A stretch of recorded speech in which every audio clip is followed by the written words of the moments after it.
hi there. I guess you know the feeling when you read or see something so disturbing that it haunts you for a long time, and I've had that experience a few times in my life.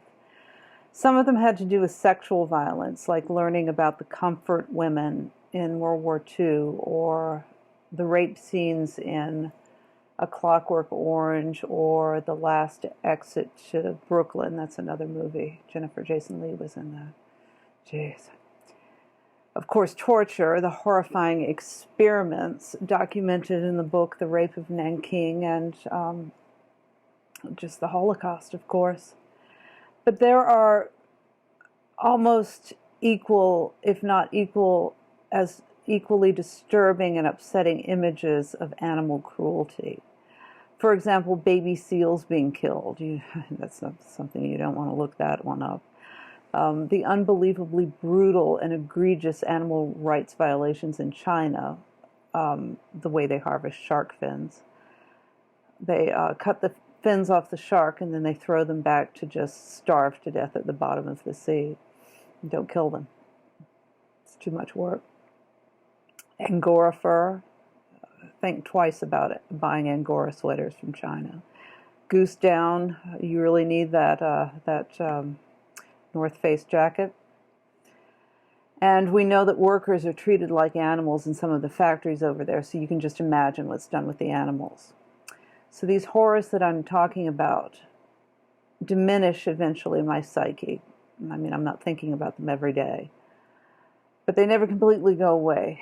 There's always some kind of oscillation in there. They're always still nagging. And they remained dynamic in my mind for some time.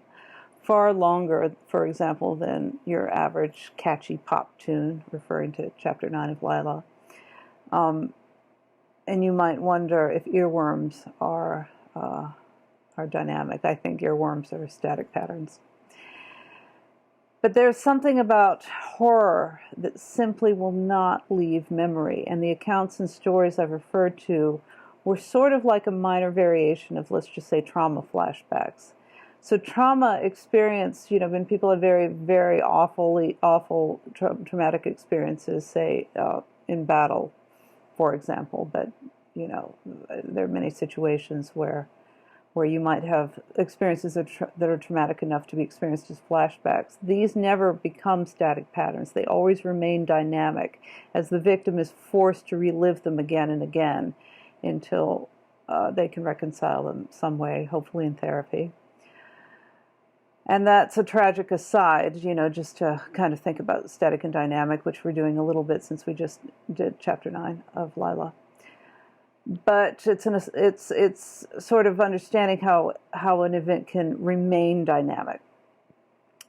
So I would say these stories and accounts, etc., that I told you about are now very low intellectual patterns that have a visceral biological component in them in terms of being able to elicit primal emotions such as rage, fear, and grief all at once. Nietzsche said in The Genealogy of Morals that the horrifying tortures over the centuries were inflicted to instill memory for the society in which these things occurred, and to go on for generations, to stay in the memory, to be passed down, to keep society in line, and eventually that became conscience. But that's neither here nor there. So now this. Remember those pigs that had to be killed due to lack of processing workers during COVID? Well, Glen Greenwald just recently released a video that contains video secretly recorded of how that act of killing all these pigs was committed, and it's absolutely horrifying. Basically, they were placed in a big pen and roasted to death. And this was a slow, torturous death that occurred over the course of several hours. This was the cheapest way to kill them. And this was, by the way, Iowa Select Farms. And you can look up their website. It looks like they're very humane and all that stuff. So don't fall for the propaganda. That is the nature of factory farming, or it is, as it is commercially termed, intensive animal farming. So I think we need to ask ourselves, how did we come to this? Why is this kind of thing happening? How is it that we rational human beings can do this to animals? Well, it may be the rational component we possess, the ghosts of Aristotle and Newton, that are actually allowing us to do this. So after 400 years of enlightenment and the Industrial Revolution and the Science Revolution, we have learned to automate and systematize what used to be something that was very integrated into the environment, which was hunting and farming. And there was a lot of, there was a lot of symbiotic relationship in that. It was a very natural thing. So up until very recently, there weren't any secrets surrounding the slaughter of animals. They were raised on a farm in reasonably natural conditions, and then they were killed, and that's it. And then factory farming changed all that. One thing that's interesting to learn about factory farming is one reason they were able to do this is the use of vitamin D prevented chickens, for example, from not thriving. They need the sun to thrive, and they were able to give these chickens vitamin D and keep them indoors all the time. So now in these factory farms, the animals are inside all the time. The only good thing to learn about the factory farming of chickens is they don't have to live for more than 6 weeks. The way they have them bred now to just become really big, really fast, they at least don't have to be alive very long. So that's the one the one silver lining in that horror. So now factory farms are shrouded in secrecy. If you pass a chicken farm, the warnings about trespassing are really quite dire. And way at the end of a long road, kind of hidden, you'll see large industrial buildings in the distance. It's a giant killing and processing machine. And the infiltration of these coldly rational and intellectual inorganic patterns designed to maximize profit have completely wiped out any kind of natural relationship we had with farming. This systemization is so vast and efficient, what is actually happening in terms of ethics is far removed. That's what happens when the machine becomes this powerful. It buries the origin. The animals actually, you could say they're not even biological anymore. They're sort of integrated into this mechanistic system that treats them like a component. And their sentience and integration with the natural environment has long been forgotten. They've become supplanted by something akin to inorganic patterns of value in the system. And there's something exceedingly immoral in that. Or you could say the inorganic nature of their dead bodies is what they are in this system. They are components. So I did a video last year on postmodern art in which I said the dynamic origin of art is so far removed in this cultural immune system in which the outcome of systematizing art has yielded a chessboard of visual items that are maneuvered around with the intention to elicit a negative, low-quality emotional response. It's often, postmodern art is often political. It's often there to piss you off. You couldn't call it art anymore. And how far could that be from the transcendent and edifying high-quality experience of beholding a great painting by, say, Delacroix or Manet? Or, that experience you have, that primal experience you have of the beginning of art if you happen to go see the cave paintings in France, for example, but they're all over the place. So there's a warning in the Bible. You cannot serve both God and mammon. Mammon, money, profit, is the logical and rational substitute. At the beginning of rationality to the end, we end up with this as a rational substitute for meaning that God once gave us. So that's a really wise saying, and they could figure it out way, way before we actually had to see it right in front of us. So if your metaphysics is based on using the rational knife to analyze and systematize everything, this is what you end up with. Biology ends up, or, our biological relationship with nature ends up being replaced with a mechanistic framework. And this is how we hypnotize ourselves into believing that this kind of cruelty is okay. We don't really acknowledge the sentience and intelligence of these animals anymore because they're part of this mechanistic system.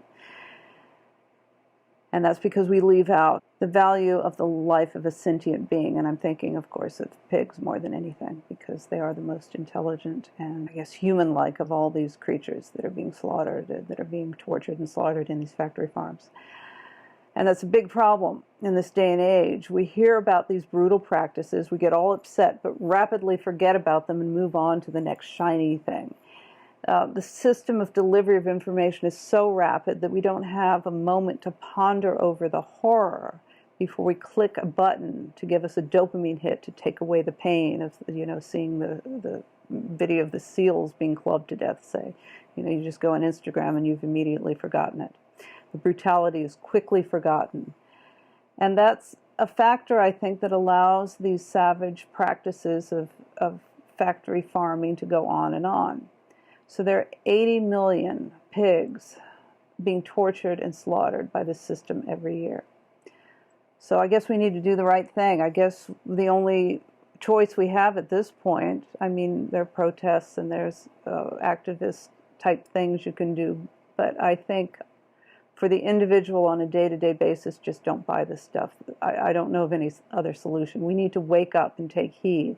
The low quality of the reality of what's going on here will hopefully result in a dynamic shift of value to come in and help us overcome our reliance on this heinous and egregious industry, and actually kind of wake us up to see that, this pattern that we have of having bacon from, some horrifying place like I think Smithfield is a bad one.